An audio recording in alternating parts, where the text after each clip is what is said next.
Hello good morning students. Rajiv Gurukul में आप लोग का स्वागत है स्टूडेंट्स। आज आप लोग को बताएंगे 8085 माइक्रो प्रोसेसर में आपको बताएंगे स्टूडेंट इंस्ट्रक्शन सेट। अब देखो स्टूडेंट, माइक्रो प्रोसेसर 8085 में आपका instruction set of 8085 micro processor. तो इंस्ट्रक्शन सेट का मतलब है कि स्टूडेंट कि आपको कुछ इंस्ट्रक्शन दिया जाएगा तो माइक्रो प्रोसेसर किस तरह काम करेंगे, तो उस इंस्ट्रक्शन सेट को 5 कैटेगरी में डिवाइड किया गया है। तो पहला कैटेगरी है स्टूडेंट आपका क्या है, डाटा ट्रांसफर इंस्ट्रक्शन। मतलब डाटा को एक पॉइंट से दूसरे पॉइंट में जो ट्रांसफर करेंगे तो उसी इंस्ट्रक्शन को हम लोग बोलेंगे डाटा ट्रांसफर इंस्ट्रक्शन। दूसरा आपका अर्थमेटिक इंस्ट्रक्शन। अर्थमेटिक इंस्ट्रक्शन में स्टूडेंट आपका आएगा एडिशन आएगा, सब्ट्रैक्शन आएगा, मल्टीप्लिकेशन आएगा, डिवीजन आएगा। ये सब आपका क्या होगा स्टूडेंट, अर्थमेटिक इंस्ट्रक्शन होगा। लॉजिकल इंस्ट्रक्शन में हो जाएगा स्टूडेंट आपका जैसे हो गया और ऑपरेशन हो गया, एंड ऑपरेशन हो गया, उसके बाद आपका जैसे नॉट ऑपरेशन हो गया, एक्सोर ऑपरेशन हो गया। लॉजिकली कुछ ऑपरेशन करेंगे उसी को हम लोग क्या बोलेंगे स्टूडेंट, लॉजिकल इंस्ट्रक्शन बोलेंगे। उसके बाद आपका ब्रांच इंस्ट्रक्शन आएगा। उसके बाद आपका लास्ट में जो आएगा स्टूडेंट मशीन कंट्रोल इंस्ट्रक्शन आएगा। तो आपसे एग्जाम में पूछेगा कि 8085 माइक्रो प्रोसेसर में इंस्ट्रक्शन को कितने कैटेगरी में बांटा गया, तो आपको बोलना इंस्ट्रक्शन को 5 कैटेगरी में बांटा गया। पहला जो कैटेगरी होता है स्टूडेंट डाटा ट्रांसफर इंस्ट्रक्शन होता है। दूसरा जो होता है अर्थमेटिक इंस्ट्रक्शन होता है। तीसरा जो होता है स्टूडेंट वो आपका लॉजिकल इंस्ट्रक्शन होता है। फोर्थ वाला जो इंस्ट्रक्शन होगा स्टूडेंट ब्रांच इंस्ट्रक्शन होगा। वो लास्ट वाला जो होगा वो आपका क्या हो जाएगा, मशीन कंट्रोल इंस्ट्रक्शन होगा। तो इंस्ट्रक्शन को 5 कैटेगरी में डिवाइड किया गया है। इस कैटेगरी को आपको लिखना है और सभी को आपको क्या करना है, एक एक एग्जांपल से समझाना है, 2 एग्जांपल से समझाना है कि जैसे डाटा ट्रांसफर रजिस्टर बोलते कैसे हैं, उसमें डाटा का ट्रांसफॉर्मेशन कैसे होगा, तो आपको एग्जांपल से समझाना होगा कि इस तरह करके डाटा का क्या होगा, ट्रांसफर होगा। तो हम क्या किए स्टूडेंट, डिफिनेशन के साथ साथ कुछ एग्जांपल से समझाएं, आप समझने का कोशिश करो, आपको बेहतरीन ढंग से समझ में आएगा। तो डाटा ट्रांसफर रजिस्टर इंस्ट्रक्शन किसको बोलेंगे student, in data transfer group generally we transfer our data from our source to destination. यदि हम लोग कोई भी डाटा का ट्रांसफॉर्मेशन करेंगे सोर्स से डेस्टिनेशन की ओर, तो आपका वो जो इंस्ट्रक्शन होगा वो आपका डाटा ट्रांसफर इंस्ट्रक्शन होगा। जब भी डाटा का ट्रांसफॉर्मेशन करेंगे सोर्स से डेस्टिनेशन की ओर, तो डाटा का कोई भी चेंजिंग नहीं होगा, कोई भी मॉडिफिकेशन नहीं होगा। जैसा डाटा रहेगा वही डाटा सिंपल क्या हो जाएगा, एक लोकेशन से दूसरे लोकेशन में ट्रांसफर हो जाएगा। इसी कॉन्सेप्ट को हम लोग बोलते हैं स्टूडेंट डाटा ट्रांसफर इंस्ट्रक्शन। अब देखो स्टूडेंट, ये आपका सोर्स है, ये आपका डेस्टिनेशन है। सोर्स में कोई डाटा आपका यहाँ पर अवेलेबल है, उस डाटा को उठा के डेस्टिनेशन में ले जाना है, तो इस तरह के कॉन्सेप्ट को हम लोग बोलेंगे डाटा ट्रांसफर इंस्ट्रक्शन। अब देखो, in this group the data transfer from source to destination without any modification of data. जब भी डाटा का ट्रांसफॉर्मेशन होगा सोर्स से डेस्टिनेशन की ओर, तो डाटा का मतलब कोई मॉडिफिकेशन होगा, सिंपल क्या होगा, डाटा एक लोकेशन से दूसरे लोकेशन में चला जाएगा। उसी को क्या बोलेंगे, डाटा ट्रांसफर इंस्ट्रक्शन बोलेंगे स्टूडेंट। अब देखो स्टूडेंट, कुछ एग्जांपल लिए हैं, एग्जांपल से समझते हैं। जैसे मूव R1, R2, मतलब आपका देखो यहाँ पर समझने का कोशिश करो, इस लिखावट को समझो। तो ये जो R1 है ये कॉमा R2 दिया गया है। तो R2 जो होगा स्टूडेंट आपको ऑलवेज याद रखना है, ये आपका सोर्स होगा, ये आपका डेस्टिनेशन होगा। इसका मतलब R2 रजिस्टर में जो भी डाटा अवेलेबल है उसको ट्रांसफर करना है R1 में।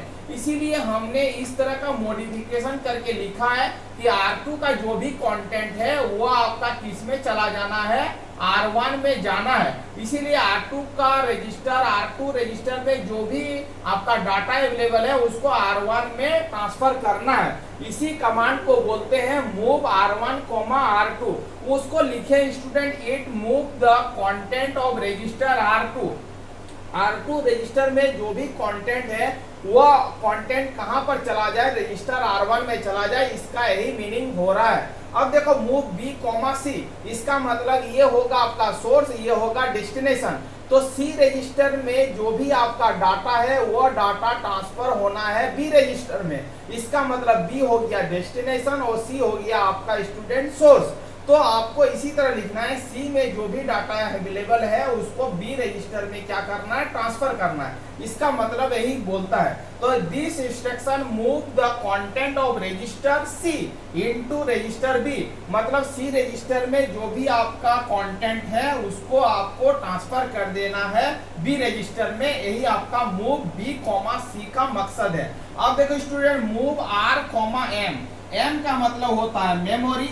इस मेमोरी लोकेशन, मेमोरी जो भी होगा वो पेयर में होगा, या तो बीसी पेयर हो सकता है या तो आपका जैसे आपका रजिस्टर पेयर जो होता है बीसी डीई और एचएल होता है। तो हमने मान लिया मेमोरी को एचएल पेयर में कोई भी आपका कंटेंट है, उस मेमोरी लोकेशन में जो भी कंटेंट है उस लोकेशन का डाटा को ट्रांसफर करना है आर रजिस्टर में। मेमोरी का मतलब होता है एचएल रजिस्टर पेयर। इसका मतलब student content of memory location, जो मेमोरी लोकेशन में जो एड्रेस में जो डाटा है वो आपका एचएल रजिस्टर पेयर में है, वो एचएल रजिस्टर पेयर का डाटा मूव हो जाए, कहाँ चला जाए, आर रजिस्टर में चला जाए। इसी का मतलब होता है move R comma M, M का मतलब होता है मेमोरी। आपको ये समझना है स्टूडेंट, तो ये 3 एग्जांपल से समझाए हम कि डाटा का एक पोजीशन से दूसरे पोजीशन में कैसे ट्रांसफर होगा, सोर्स से डेस्टिनेशन में कैसे ट्रांसफर होगा। जब भी डाटा सोर्स से डेस्टिनेशन की ओर ट्रांसफर होगा तो ना तो डाटा का कोई मॉडिफिकेशन होगा, सिंपल डाटा एक प्लेस से दूसरे प्लेस में चला जाएगा।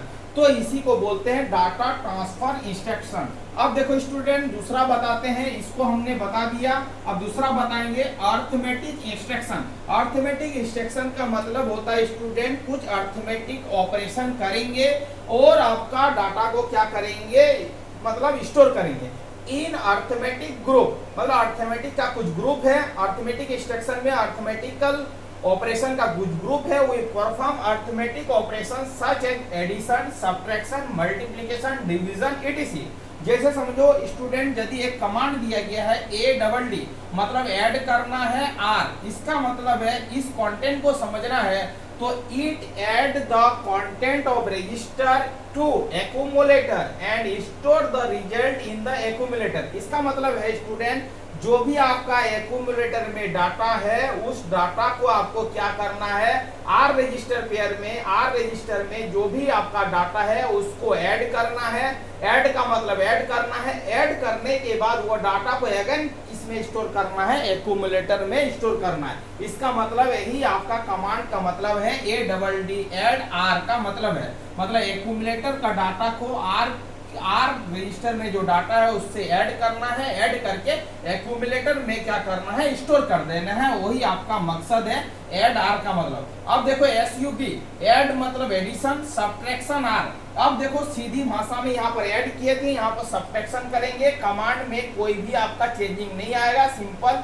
प्लस के जगह पर क्या हो जाएगा, माइनस हो जाएगा। अब देखो स्टूडेंट, आपका एक्यूमुलेटर में जो डाटा है उस डाटे को आर रजिस्टर में जो डाटा है उससे माइनस करना है, माइनस करके एक्यूमुलेटर में क्या करना है, स्टोर कर देना है। यही आपका सब्ट्रैक्शन आर का मतलब होता है। इसका मतलब है इस तरह का कॉन्सेप्ट का यूज करके हम लोग अर्थमेटिक इंस्ट्रक्शन का ऑपरेशन को परफॉर्म करेंगे। तो आज हमने बताया स्टूडेंट माइक्रो प्रोसेसर 8085 पे इंस्ट्रक्शन सेट को 5 कैटेगरी में डिवाइड किया गया है। पहला कैटेगरी होता है डाटा ट्रांसफर इंस्ट्रक्शन, दूसरा होता है अर्थमेटिक इंस्ट्रक्शन, तीसरा होता है लॉजिकल इंस्ट्रक्शन, फोर्थ होता है ब्रांच इंस्ट्रक्शन, लास्ट वाला होता है मशीन कंट्रोल इंस्ट्रक्शन। उसमें हमने 2 का डिस्कशन किया है। नेक्स्ट वीडियो में हम लॉजिकल इंस्ट्रक्शन, ब्रांच इंस्ट्रक्शन और मशीन कंट्रोल इंस्ट्रक्शन के बारे में स्टूडेंट बताएंगे। यदि आपका एग्जाम में आए इंस्ट्रक्शन सेट के बारे में तो इसी तरह करके जिस तरह हम डिजाइनिंग कर रहे हैं, लिख रहे हैं, उसी तरह आपको क्या करना है, अपने कॉपी में लिख डालना है। इसका मतलब ये कॉन्सेप्ट हो गया डाटा ट्रांसफर इंस्ट्रक्शन का और ये कॉन्सेप्ट हो गया अर्थमेटिक इंस्ट्रक्शन का। 2 इंस्ट्रक्शन का हमने कॉन्सेप्ट को क्लियर किया। नेक्स्ट वीडियो में स्टूडेंट क्या करेंगे, अनदर 3 कॉन्सेप्ट को क्लियर करेंगे। यदि आप चैनल में नए आए हैं तो स्टूडेंट, तो चैनल को क्या करना है, सब्सक्राइब कर लेना है। हम अपने वीडियो को एंड करते हैं। वंदे मातरम।